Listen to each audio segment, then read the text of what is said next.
दोस्तों, कैसे आप सब? उम्मीद करता हूँ खैरियत से होंगे। मैं अली आप सभी का Haidari study point YouTube channel पे खैर मकदम करता हूँ। सीटेट जुलाई सन 2024 के लिए उर्दू के सिलेबस के मुताबिक लगातार क्लासेस आप लोगों को प्रोवाइड कराई जा रही हैं। अब तक 7 क्लासेस आप लोगों को दस्तयाब हो गई हैं, जिसकी प्लेलिस्ट बना करके इसी क्लास के डिस्क्रिप्शन में डाल दिया गया है। अगर आप लोगों ने हमारी वो क्लासेस नहीं देखी है तो मैं आपको सजेस्ट करूंगा कि ज़रूर देखिए। आज के अपने इस क्लास में हम उर्दू पेडागोजी के एक और अहम टॉपिक, जिसका नाम है role of listening and speaking, यानी सुनने और बोलने के किरदार से मुतालिक कुछ अहम सवालात करेंगे जो कि सीटेट में पूछे जा चुके हैं।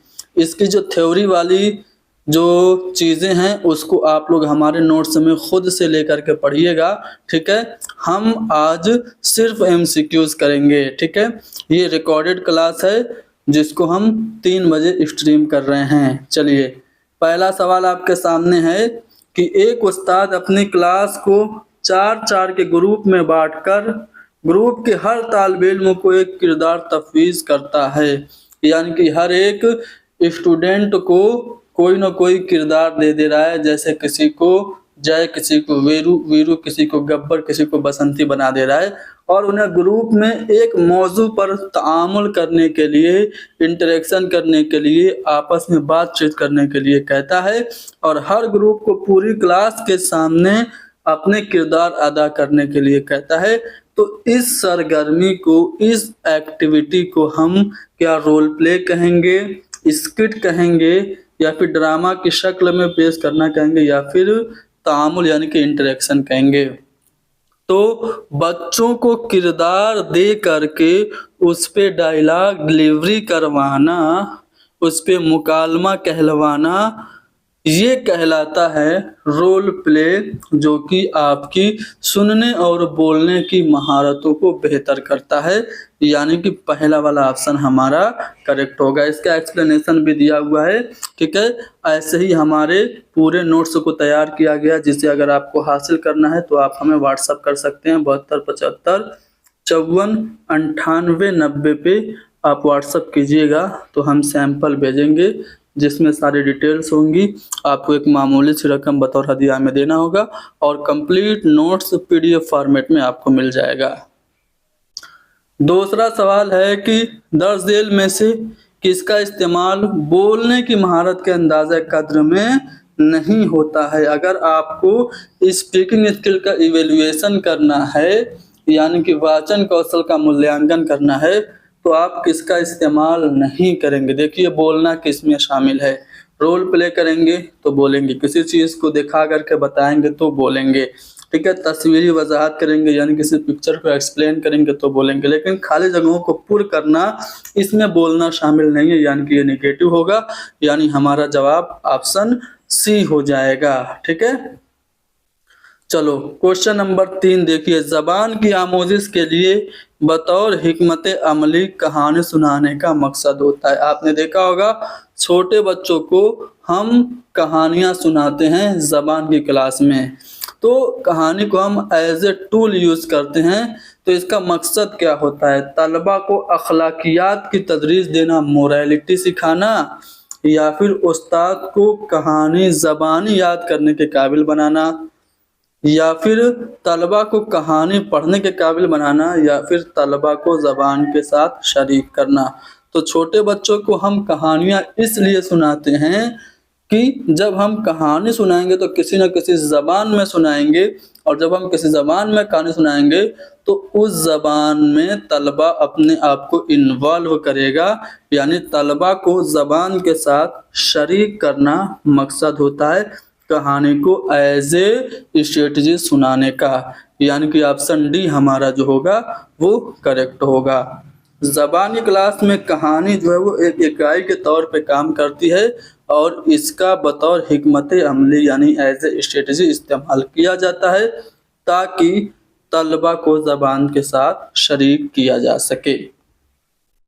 क्वेश्चन नंबर 4 है कि बच्चों की ज़बान बोलने की सलाहियत अदबी आमोजिश को अहम बुनियाद फराहम करती है। यानी जब बच्चे बोलते हैं तो ये इनकी स्पीकिंग स्किल लिटरेचर की समझ को, अदबी आमोजिश को एक बेस, एक आधार देती है। तो बताइए कि कौन सी ऐसी क्लास की मश्क है, प्रैक्टिस है, जो कि ज़बान बोलने की सलाहियत को यानी स्पीकिंग स्किल को फ़रोग दे सकती है। किससे बच्चों की बोलने की जो सलाहियत है उसमें बढ़ोतरी होगी। पहला ऑप्शन है कि लफ्ज़ों के सही तलफ़ुज़ की एक साथ मश्क यानी करेक्ट प्रोनाउंसिएशन की प्रैक्टिस करना, या फिर पसंदीदा कहानियों पे, फेवरेट स्टोरीज पे बेस्ड रोल प्ले में पार्टिसिपेट करना, शिरकत करना, सम्मिलित होना। तीसरा ऑप्शन है कि इज्तिमाई या इनफरादी तौर पर लफ्ज़ों को याद करना और उनकी नज़्म ख़ानी करना। तो याद करना ये निगेटिव हो गया, ठीक है। बहुत ज़्यादा मश्क, रिपीटेशन, ये भी निगेटिव है। उस्ताद के साथ दर्स किताब में दी गई कहानी को इज्तिमाई तौर पे पढ़ना। तो यहाँ पे इज्तिमाई तौर पे पढ़ेंगे तो बोलने की महारत फ़रोग नहीं होगी, बल्कि बोलने की महारत तब बच्चों की ज़्यादा डेवलप करेगी जब हम बच्चों को किसी फेवरेट स्टोरीज पे, किसी पसंदीदा कहानी पे मबनी रोल प्ले में शामिल कराएंगे। यानी कि ऑप्शन बी हमारा सही है। उम्मीद है आप सभी लोग सही जवाब दे रहे होंगे। क्वेश्चन नंबर 5 है कि बोलने की महारत को फ़रोग देने का एक सबसे अहम पहलू क्या है? स्पीकिंग स्किल को डेवलप करने का सबसे इम्पोर्टेंट फैक्टर क्या साफ और दुरुस्त तलफ़ुज़ का यानी कि करेक्ट प्रोनाउंसिएशन का यूज़ करना है, शीरी और मुतरन्निम आवाज़ की तख्लीक करना है, मीठी आवाज़ पैदा करना है, या फिर सियाक और हालात को ज़हन में रख के यानी कि कंटेक्स्ट और सिचुएशन के अकॉर्डिंग बोलना है, या फिर आवाज़ के ज़ेरो बम को, आवाज़ के उतार चढ़ाव को बरूए कार लाना है। तो हमसे पूछ क्या रहा है? बोलने की महारत को फ़रोग देने का सबसे अहम पहलू ये है कि आप मौका और महल के मुनासिब और सियाक और हालात को ज़हन में रख के बोलें, यानी कि हमारा ऑप्शन सी करेक्ट होगा। क्वेश्चन नंबर 6 है कि बच्चे को जब नज़्म की किरात के लिए कहा जाता है तो ये उस्ताद की बच्चे के डैश के अंदाज़ा कदर में मदद करता है। मान लीजिए आप एक टीचर हैं और आपने कहा कि चलो बेटा पढ़ो, कहानी को पढ़ो, किरात करो। तो जब बच्चा कहानी को पढ़ेगा या नज़्म को पढ़ेगा तो आप उसके अदब की मालूमात को यानी कि लिटरेचर के नॉलेज को चेक कर पाएंगे, या फिर बोलने की महारत को, या फिर अदाकारी की, एक्टिंग की एबिलिटी को, या फिर इदराक की यानी कि जो कॉग्निशन है, जो उसका संज्ञान है, उसका आप अंदाज़ा कदर कर पाएंगे। तो जब बच्चे नज़्म पढ़ेंगे तो आप उनके बोलने की महारत का अंदाज़ा कदर कर पाएंगे, यानी कि ऑप्शन बी हमारा करेक्ट है। क्वेश्चन नंबर 7, ज़बान के उस्ताद को ऐसा काम देना चाहिए जो जोड़ों या ग्रुपों में किया जा सके। आपने लेव वाइगोस्की की थ्योरी पढ़ी है, मैंने अच्छे से एक्सप्लेन किया हुआ है, जिसमें ये कहा गया है कि बच्चे समाजी तामुल से, सोशल इंटरेक्शन से, सामाजिक अंतःक्रिया से सीखते हैं, इसलिए हमें जोड़ों और ग्रुपों में काम करने का उन्हें मौका देना चाहिए। वही बात यहाँ पे भी है कि ज़बान के उस्ताद को ऐसा काम देना चाहिए जो जोड़ों और ग्रुपों में किया जा सके। क्यों ऐसा काम देना चाहिए जो जोड़ों में और ग्रुपों में हो? क्योंकि तलबा साथ में मिलकर काम जल्दी ख़त्म करेंगे इसलिए, या फिर ये उस्ताद के काम को कम कर देंगे क्योंकि इनफरादी तवज्जो, इंडिविजुअल जो कंसंट्रेशन है वो ग्रुप मुशाहदे से यानी ग्रुप का जो ऑब्जर्वेशन है उससे मुश्किल है, या फिर इस तरह के बामानी काम से, इस तरह के अर्थपूर्ण और मीनिंगफुल काम से तलबा एक दूसरे से सीखते हैं, ताउन करते हैं, यानी एक दूसरे से आपसी सहभागिता से सीखते हैं, या फिर ये तलबा में ज़्यादा नंबर हासिल करने के मुसाबकती जज्बे की यानी कि कंपटीशन के भावना की हौसला अफजाई करता है। तो जोड़े और ग्रुपों में काम करने का मकसद ये होता है कि जब बच्चे जोड़े या ग्रुपों में काम करेंगे तो एक बामानी काम होगा और इस बामानी काम से बच्चे एक दूसरे से सीखते हैं, यानी कि ऑप्शन सी हमारा करेक्ट होगा। अगला सवाल ये कि बोल चाल की जबान के कुल्लिये का फ़रोग मुस्तकबिल में जबान की आमोज़िश की मजबूत बुनियाद है। बोल चाल की जबान के फ़रोग के लिए क्लासरूम की किस मश्क को अपनाया जाना चाहिए। सिंपली ये पूछ रहा है कि ये जो स्पीकिंग स्किल है ना, स्पीकिंग स्किल जबान की आमोज़िश की मजबूत बुनियाद है। तो बताइए, ये जो बोल चाल की जबान का फ़रोग है, जो स्पीकिंग स्किल का डेवलपमेंट है, इसको बढ़ाने के लिए हमें क्लासरूम की कौन सी प्रैक्टिस करना चाहिए। पहला है कि बच्चों का अपने के साथ मिलकर एक साथ दरसी किताब के सबक या कहानी को पढ़ना, या फिर मुश्किल अल्फाज के तलफ़्फ़ुज़ की मश्क करना, या फिर बच्चों का नज़्म याद करना और पढ़ना, या फिर बच्चों जैसी कहानियों पे मबनी रोल प्ले की सरगर्मी करना। तो देखिए, बोल चाल की ज़बान का फ़रोग करना है, यानी स्पीकिंग स्किल डेवलपमेंट करना है, तो उसके लिए जो बेस्ट होगा वो यही होगा कि बच्चे अपनी पसंदीदा कहानियों पे क्या करें, रोल प्ले करें, यानी कि ऑप्शन डी हमारा करेक्ट होगा। क्वेश्चन नंबर 9, छठी जमात का तालिब इल्म तलफ़्फ़ुज़ की गलतियां करता है, प्रोनाउंसिएशन में मिस्टेक्स कर रहा है, तो उस्ताद उसकी मदद कैसे करेगा। उसके वालिदैन को बुला कर शिकायत करेगा, गलती करते ही बच्चे को रोक कर उसकी इस्लाह करेगा। जी नहीं, आप फौरन बच्चों की गलतियों की इस्लाह मत कीजिए, तुरंत उनको टोकिए मत। बच्चा जब काम मुकम्मल कर ले तो उसको आप सही तलफ़्फ़ुज़ बता करके उसकी गलतियों को सही कर सकते हैं, यानी कि हमारा ऑप्शन सी करेक्ट होगा। क्वेश्चन नंबर 10 है कि दर्ज झेल में से कौन आमोज़गारों में पढ़ने की सलाहियत को फ़रोग़ देने के मकसद में शामिल नहीं है। स्पीकिंग स्किल को डेवलप करने का जो मकसद है उसमें कौन शामिल नहीं है। पहला है मतन की क़िराअत के दौरान इस्तिंबात करना, ये पॉजिटिव है। मतन को प्रीवियस नॉलेज से, साबिक़ा मालूमात से पैसेज को जोड़ना, ये भी पॉजिटिव है। इक़्तिबास व अल्फाज के मानी समझना, ये भी पॉजिटिव है, लेकिन हमसे नेगेटिव पूछ रहा है। तो उस्ताद के बाद दोहराते हुए बावाज़े बुलंद पढ़ना, यानी उस्ताद पढ़ रहा है और उसी को दोहराना, ये नेगेटिव है। ये जो चौथा वाला ऑप्शन है, ये पढ़ने की सलाहियत को फ़रोग़ देने के मकसद में शामिल नहीं है, यानी हमारा जवाब ऑप्शन 4 होगा। अगला सवाल ये कि क्लासरूम में बुलंद ख़्वानी एक तरीका है। किस चीज़ का तरीका है क्लासरूम में बुलंद ख़्वानी? आमोज़गारों को तेज़ी से पढ़ने के काबिल बनाने का, या दरसी किताब को मिलकर पढ़ने के काबिल बनाने का, या फिर आमोज़गारों को अपनी बारी के इंतज़ार करने का, या फिर आमोज़गारों को रमूज़ व औक़ाफ़ यानी जो पंक्चुएशन मार्क्स हैं, जो विराम चिन्ह हैं, उनकी मदद से सही तलफ़्फ़ुज़ के साथ पढ़ने के काबिल बनाने का। तो जब बच्चे बुलंद ख़्वानी करते हैं तो उनका जो तलफ़्फ़ुज़ है वो दुरुस्त होता है, यानी कि चौथा वाला ऑप्शन हमारा करेक्ट होगा। क्वेश्चन नंबर 12, एक बच्चा जोड़ों और ग्रुपों में किए जाने वाले कामों में सरगर्मी से हिस्सा लेता है, यानी कि ऐसा काम जो कि ग्रुप में किया जा रहा है उसमें बच्चा बढ़ चढ़ के हिस्सा लेता है, लेकिन तहरीरी इम्तिहानों में जब रिटन उसके एग्ज़ाम्स होते हैं तो उसमें उसको कम नंबर मिलते हैं। तो एज़ ए टीचर आप उस तालिब इल्म की किस तरह से मदद करेंगे? उसके समाजी तामुल की तारीफ़ करके, या फिर बच्चे के वालिदैन को ये समझा कर कि ये लिखने में कोई दिलचस्पी नहीं रखता है, या फिर वालिदैन से बच्चे की पढ़ाई में मदद की दरख्वास्त करके, या फिर उसका मुस्तकिल टेस्ट, रेगुलर टेस्ट लेकर ताकि वो बेहतरी ला सके। तो बच्चा एक्टिविटी बेस्ड जो काम है, जो ग्रुप और जोड़े में किया जा रहा है, उसमें तो अच्छा परफॉर्म कर रहा है, लेकिन तहरीरी इम्तिहानों में अच्छा परफॉर्म नहीं कर पा रहा है, तो हमें उसकी हेल्प करनी चाहिए, उसके समाजी कामों की तारीफ करके, उसको मोटिवेट करके, यानी कि पहला वाला ऑप्शन हमारा करेक्ट होगा। पहले से पढ़ने के कामों का मकसद, यानी जो प्री स्टडी वर्क होता है, पढ़ने से पहले का जो काम होता है उसका मकसद क्या है?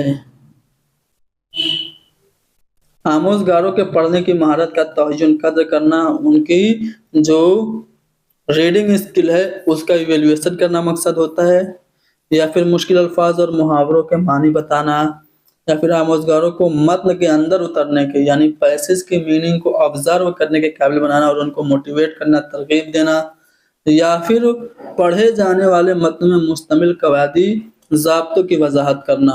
तो पहले से पढ़ने के या फिर पढ़ने के पहले के जो काम होते हैं उनका मकसद होता है कि हम बच्चों को जो पैसेज पढ़ाने वाले हैं उसको उसकी मीनिंग को ऑब्जर्व करने के काबिल बनाएं और उनको पढ़ने के लिए मोटिवेट करें, यानी कि आमोजगारों को मतन के अंदर उतरने के काबिल बनाना और उनको तरगीब देना, ये पढ़ने के पहले के कामों का मकसद होता है। यानी कि हम बच्चों को प्रीवियस नॉलेज से रिलेट करके नए नॉलेज को दें।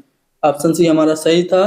क्वेश्चन नंबर 14 है कि बच्चों में पढ़ने की बुनियादी महारतों को फ़रोग़ देने के लिए जो बेसिक लैंग्वेज स्किल्स हैं उनको डेवलप करने के लिए उस्ताद को तलबा की मदद कैसे करनी चाहिए? ज़ाती और वाज़ेह हिदायत के ज़रिए, पर्सनल और क्लियर इंस्ट्रक्शन के ज़रिए, या फिर जमात मखसूस मासल के मेयारबंद यानी कि स्टैंडर्ड इवेल्युएशन और जांच के ज़रिए, या फिर मुख्तलिफ टेक्नोलॉजी का इस्तेमाल करके, या फिर पढ़ने से कबल नए और दिक्कत तलब लफ्ज़ियात के ज़रिए।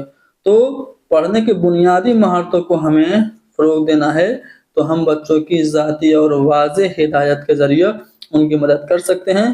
पहला वाला ऑप्शन हमारा करेक्ट होगा।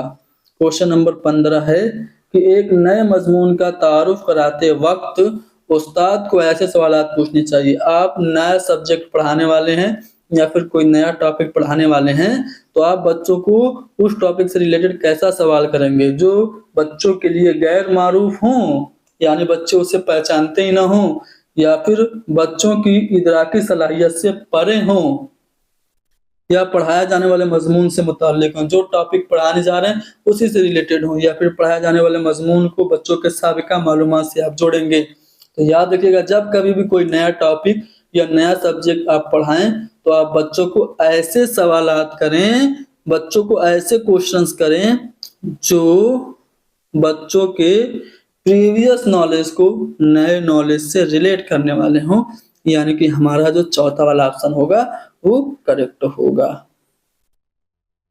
क्लास में पढ़ने का कोना यानी जो रीडिंग कॉर्नर है वो बनाने से बच्चों को कैसी मदद मिलती है? बच्चों को कोने में बैठकर स्कूल का काम पूरा करने में मदद मिलती है, या फिर रीडिंग कॉर्नर बनाने से बच्चों को आज़ादाना तौर पर से फ्रीली स्वतंत्र रूप से अपनी दिलचस्पी के मुताबिक किताबों का इंतखाब करने में मदद मिलती है, या फिर उस्ताद बच्चों को काम पूरा न करने पर उन कोने में बैठा देता है, या फिर उस्ताद हर बच्चे को 1 घंटे के लिए कोने में बैठना लाजमी करार दे। तो जब हम रीडिंग कॉर्नर बनाते हैं तो उससे फ़ायदा ये होता है कि बच्चा रीडिंग कॉर्नर में जाता है तो अपनी पसंद, अपनी दिलचस्पी के मुताबिक वो चीज़ों को सिलेक्ट करता है और पढ़ता है। यानी बच्चों को आज़ादाना तौर से अपनी दिलचस्पी के मुताबिक किताबों का इंतखाब करने में मदद मिलता है रीडिंग कॉर्नर बनाने से। यानी कि हमारा जो बी वाला ऑप्शन होगा वो करेक्ट होगा। क्वेश्चन नंबर 17, सीमा सबक को रट कर फौरन सीख लेती है जबकि रीना दिमागी मश्क के बाद हर सबक को समझती है। तो बताइए किसकी मिसाल है? तो ये इंडिविजुअल डिफरेंसेस की मिसाल है। एक बच्ची रट के सीख रही है, एक दिमाग में प्रैक्टिस करके, या फिर उसको कह लीजिए कि ब्रेन स्टॉर्मिंग से सीख रही है। तो दोनों में ये जो फ़र्क है उसको हम इंडिविजुअल डिफरेंसेस कहते हैं, इनफरादी खुसूसियात कहते हैं। यानी कि पहला वाला ऑप्शन हमारा करेक्ट होगा। इसको हिंदी में क्या कहेंगे? व्यक्तिगत भिन्नता कहेंगे। कोई बच्चा सबक को रट के सीख रहा है, कोई दिमागी मश्क से सीख रहा है, तो ये व्यक्तिगत भिन्नता है। क्वेश्चन नंबर 18, क्वेश्चन नंबर 18 के तीसरी जमात का टीचर है, वो एक सबक पढ़ा रहा है नरगिस। नरगिस एक फूल होता है, हजारों साल नरगिस अपनी बेनूरी पे रोती है। इसका दूसरा मिसरा क्या होगा कमेंट में लिखो। तो उस्ताद जो है वो तीसरी जमात का है, सबक पढ़ा रहा है नरगिस। पढ़ाने से पहले तलबा से कहता है कि वो आपस में स्कूल के रास्ते और घर के आसपास पाए जाने वाले फूलों, घास और पौधों के बारे में बातचीत करें। तो इस तरह वो क्या करने की कोशिश कर रहा है, यानी जो सबक पढ़ा रहा है उस सबक से रिलेटेड डिस्कशन करवा रहा है। तो आमोजगारों से वो उम्मीद करता है, तवक्को करता है कि वो घर से नरगिस का फूल लेके आएँ या फिर क्लासरूम की तदरीस और मालूमात से साबिका मालूमात को यानी स्कूल के नॉलेज को प्रीवियस नॉलेज से रिलेट कर रहा है, जोड़ रहा है या फिर गौर व खौज करने की सरगर्मी कर रहा है या फिर जोग्राफियाई मालूमात के लिए शायरी के ज़रिए फितरी मनाज़िर और फूल पत्तों की वो तदरीस कर रहा है। तो अगर कोई सबक पढ़ा रहा है और उस सबक से रिलेटेड बातचीत करने के लिए कह रहा है, तो वो क्लासरूम की तदरीस को और मालूमात को बच्चों के साबिका मालूमात से जोड़ रहा है, यानी कि ऑप्शन बी हमारा करेक्ट होगा।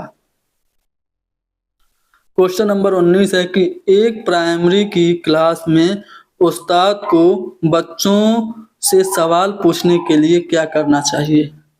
एज ए लैंग्वेज टीचर आप प्राइमरी के बच्चों से सवाल पूछने की हौसला अफजाई करेंगे, मोटिवेट करेंगे उनसे सवाल पूछने से, या फिर हौसला शिकनी करेंगे, या फिर सजा देंगे सवाल पूछने पे, या फिर कभी इजाज़त नहीं देंगे। कहते हैं कि question is a half knowledge, यानी सवाल आधा इल्म है। तो इसलिए हमें प्राइमरी क्लास में बच्चों से सवाल पूछने की हौसला अफजाई करनी चाहिए, यानी कि पहला वाला ऑप्शन हमारा करेक्ट होगा। क्वेश्चन नंबर 20 आमोज़गारों में पढ़ने की आदत को फ़रोग़ देने की गरज से ज़ैल में से किसकी वकालत नहीं की जाती है? पढ़ने की आदत को बढ़ाना है तो उसके लिए नेगेटिव जो हमारा ऑप्शन होगा उसे फाइंड आउट करना है। मतन पढ़ते हुए इस्तिंबात करने की, यानी मतन को पढ़िए और उस पे गौर व फिक्र करिए, या फिर मतन को साबिका मालूमात से जोड़ने की हमें वकालत नहीं करनी चाहिए, या फिर मतन को महज डिकोड करने की, सिर्फ हरूफ को अदा करने की, या फिर ज़बान और लफ्ज़ के टुकड़े से मानी अख्ज़ करने की। तो पॉजिटिव देखो, मतन को पढ़ना और इस्तिंबात करना पॉजिटिव है, मतन को साबिका मालूमात यानी प्रीवियस नॉलेज से जोड़ना पॉजिटिव है, ज़बान और लफ्ज़ और ज़बान के टुकड़े से मानी अख्ज़ करना ये भी पॉजिटिव है, लेकिन सिर्फ मतन को डिकोड करना, सिर्फ हरूफ को अदा करना ये नेगेटिव है और हमसे नेगेटिव ही पूछ रहा है। तो हमें महज मतन को डिकोड करने की वकालत नहीं करनी चाहिए पढ़ने की आदत को फ़रोग़ देने के लिए, यानी कि ऑप्शन सी हमारा जवाब होगा। क्वेश्चन नंबर 21 देखिए, कौन सा कौल पियाजे के मुताबिक सही है? देखो, लैंग्वेज एंड थॉट से रिलेटेड वाइगोस्की और पियाजे दोनों के स्टेटमेंट्स हैं।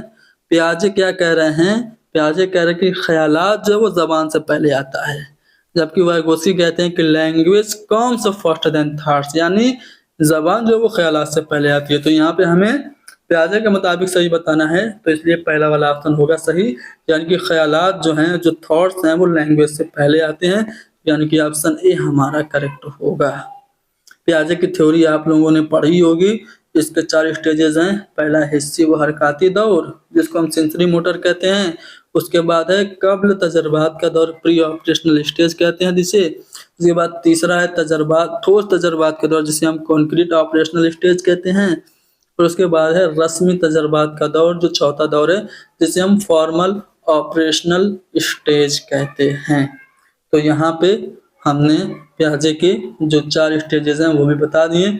आगे बढ़ते हैं अगले सवाल पे। क्वेश्चन नंबर 22 है कि क्लास में सरगर्मी को बामानी करने के लिए एक उस्ताद को क्या करना चाहिए? क्लासरूम में आप पढ़ा रहे हैं और कोई एक्टिविटी करा रहे हैं और वो एक्टिविटी मीनिंगफुल हो, इसके लिए हमें उन्हें छोटे छोटे टुकड़ों में तकसीम करना चाहिए या फिर उसके बारे में गैर वाज़े अनक्लियर इंस्ट्रक्शन देनी चाहिए, या उन्हें सियाक व सबाक के मुताबिक संदर्भ के अनुसार यानी कि अकॉर्डिंग टू द कंटेक्स्ट होना चाहिए, या फिर उन्हें सियाक के मुताबिक नहीं होना चाहिए।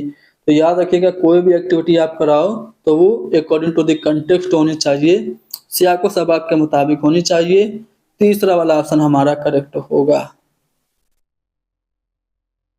क्वेश्चन नंबर 23 है कि मिंदरजा झेल में से कौन सी ज़बानी महारत की तदरीस के लिए सबसे मुनासिब सरगर्मी है, यानी कि लैंग्वेज स्किल की टीचिंग के लिए सबसे जो अप्रोप्रिएट एक्टिविटी है, सबसे उचित जो गतिविधि है वो नज्म पढ़ना है, क्लास में रोल प्ले करना है, या फिर बहस मुबाहिसा का मुकाबला मुनक़िद करना है, या फिर तकरीर का मुकाबला। तो यहाँ पे ज़बानी महारत की तदरीस के लिए जो सबसे मुनासिब सरगर्मी वो क्लासरूम में रोल प्ले करना है, यानी कि ऑप्शन 4 हमारा करेक्ट होगा। ज़बान की क्लास में कहानी सुनाने की बड़ी अहमियत है। छोटे बच्चों को हम कहानियाँ सुनाते हैं, ये बहुत अहम है। क्यों? इससे क्या होता है? इससे अखलाकियात की, मोरालिटी की तालीम मिलती है। उस्ताद तफरीह का दिलचस्प माखज़ है, यानी कि इससे बच्चे क्या करते हैं, एंटरटेन हो जाते हैं, या फिर टीचर को आराम का मौका मिलता है। जी नहीं, जब हम बच्चों को कहानियाँ सुनाते हैं तो उसमें कहानी में एक ज़बान इस्तेमाल होती है, और ज़बान पूरी इकाई के तौर पे बच्चों के सामने मौजूद होती है, यानी कि चौथा वाला ऑप्शन हमारा करेक्ट होगा।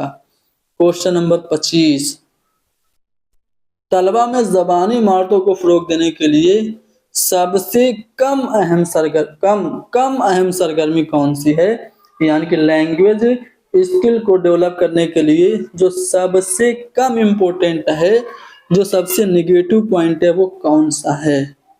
उनकी ज़बानी में कहानी सुनाना, यानी बच्चों की ज़बान में कहानी सुनाना। उस्ताद के बाद कहानी दोहराना, रिपीट करना।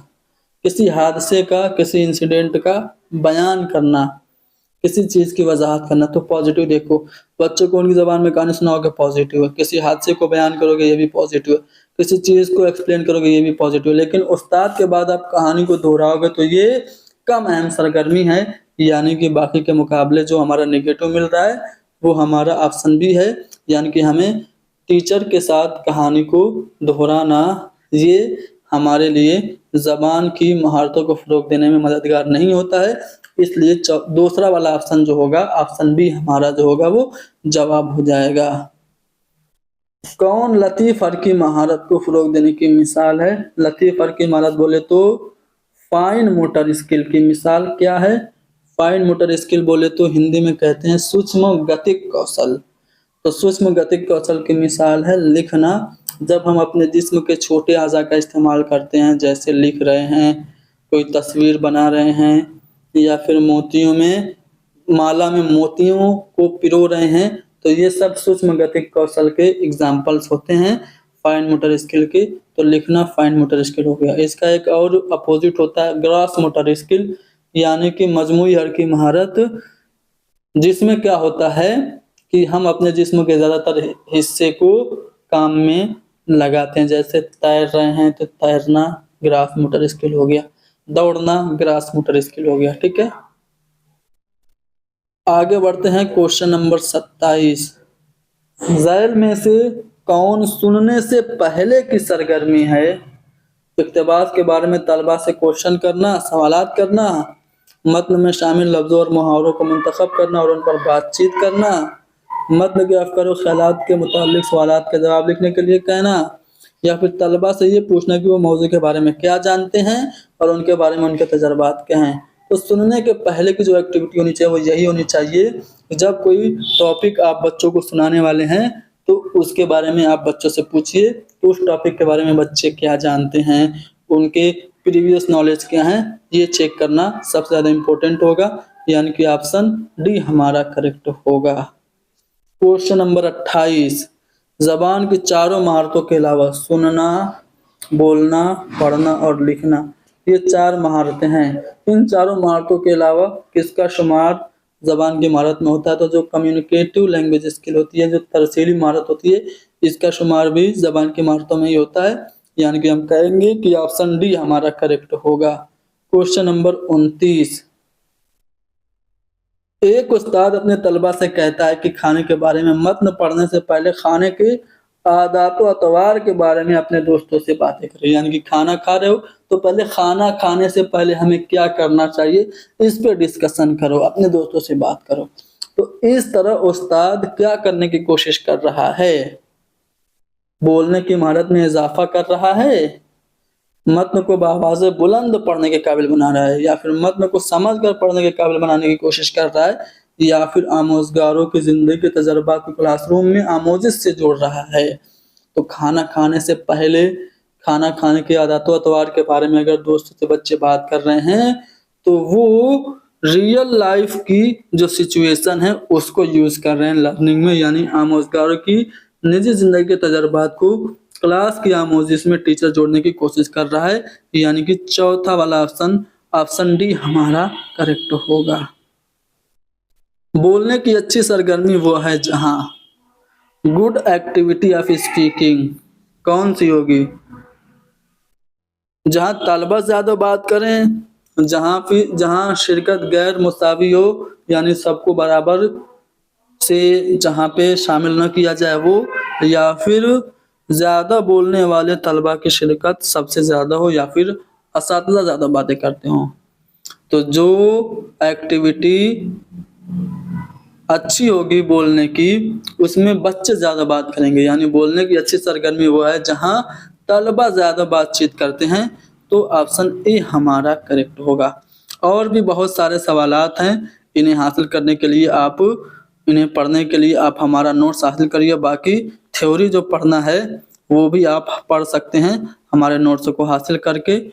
आप हमें व्हाट्सअप कीजिएगा, नंबर पहले बता चुके हैं, फिर बता रहे हैं 7275549890 पे आप व्हाट्सअप कीजिएगा।